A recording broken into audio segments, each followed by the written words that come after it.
രാജ്യത്തെ നടുക്കിയ പഹൽഗാം ഭീകരാക്രമണത്തിൽ നിന്ന് തളിപ്പറമ്പ് പാലക്കുളങ്ങര സ്വദേശി സുധാസ് കണ്ണോത്തും കുടുംബവും രക്ഷപ്പെട്ടത് തലനാരിഴയ്ക്ക്. പഹൽഗാമിൽ കുതിര സവാരിക്കിടെ വീണ് പരിക്കേറ്റതിനെ തുടർന്ന് സുധാസും കുടുംബവും ഹോട്ടൽ മുറിയിലേക്ക് മടങ്ങുകയായിരുന്നു. ഈ സമയമാണ് ഭീകരാക്രമണമുണ്ടായത്. രക്ഷപ്പെട്ടതിന്റെ ആശ്വാസമുണ്ടെങ്കിലും ഭയാശങ്കകൾ ഇവരുടെ വാക്കുകളിൽ നിന്ന് വിട്ടുമാറിയിട്ടില്ല.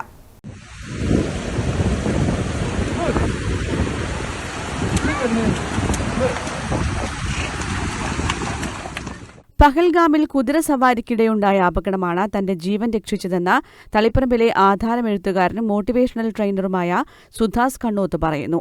ഭാര്യയും മകനുമടക്കം 3 പേരാണ് ഏപ്രിൽ 18-ന് ടൂർ പാക്കേജ് മുഖേന കണ്ണൂരിൽ നിന്ന് ശ്രീനഗറിലെത്തിയത്.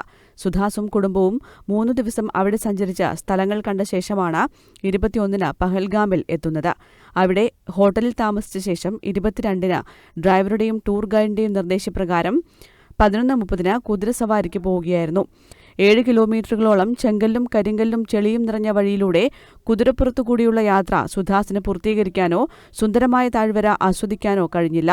കുതിരസവാരിക്കിടയിൽ തെന്നിവീണ സുധാസിന്റെ ദേഹത്തും വസ്ത്രത്തിലും ചെളി പുരണ്ടതോടെ യാത്ര മതിയാക്കി മടങ്ങുകയായിരുന്നു. 3 മണിക്കൂറോളം എടുത്ത് ആസ്വദിക്കേണ്ട സ്ഥലം അരമണിക്കൂർ മാത്രം ആസ്വദിച്ച് തിരികെ മുറിയിലേക്ക് വന്നതോടെയാണ് പഹൽഗാമിൽ ഭീകരാക്രമണം നടന്നത്. തുടർന്ന് ഗൈഡിന്റെ നിർദ്ദേശപ്രകാരം കേരളത്തിലേക്ക് തിരിക്കുകയായിരുന്നു.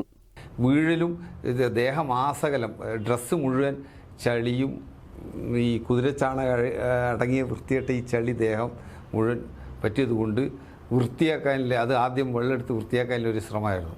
അത് അത്രക്ക് മുഴുവൻ പറ്റിയതുകൊണ്ട് ഡ്രസ്സ് മുഴുവൻ മാറ്റി കഴുകി വൃത്തിയാക്കിയിട്ടാണ് വന്നത്.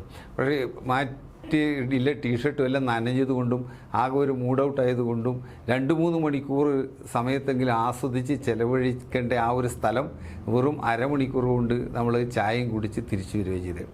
അത് വന്നില്ലായിരുന്നെങ്കിൽ 100% ഈ ദുരന്തത്തിൽ ഞാനൊരു ഭാഗമാക്കാവുമായിരുന്നു. അവിടുന്ന് ഈ പ്രശ്നം കഴിഞ്ഞ് ഇറങ്ങിയതിന് ശേഷം ഹോട്ടലിൽ കയറിയ സമയത്താണ് ഈ മിലിറ്ററി വാഹനങ്ങളുടെ പരക്കം പായുന്നത് കാണുന്നത്. അവിടുന്ന് പെട്ടെന്ന് ശ്രീനഗറിലേക്ക് രക്ഷപ്പെടുകയായിരുന്നു ചെയ്തത്. അധിക സമയം അവിടെ ചിലവഴിച്ചിരുന്നെങ്കിൽ ആക്രമണത്തിന് തങ്ങളും ഇരയാകുമായിരുന്നുവെന്ന് തെല്ലുഭയത്തോടെയും ആശ്വാസത്തോടെയും സുധാസ് പറയുന്നു. News bureau, Taliparamba.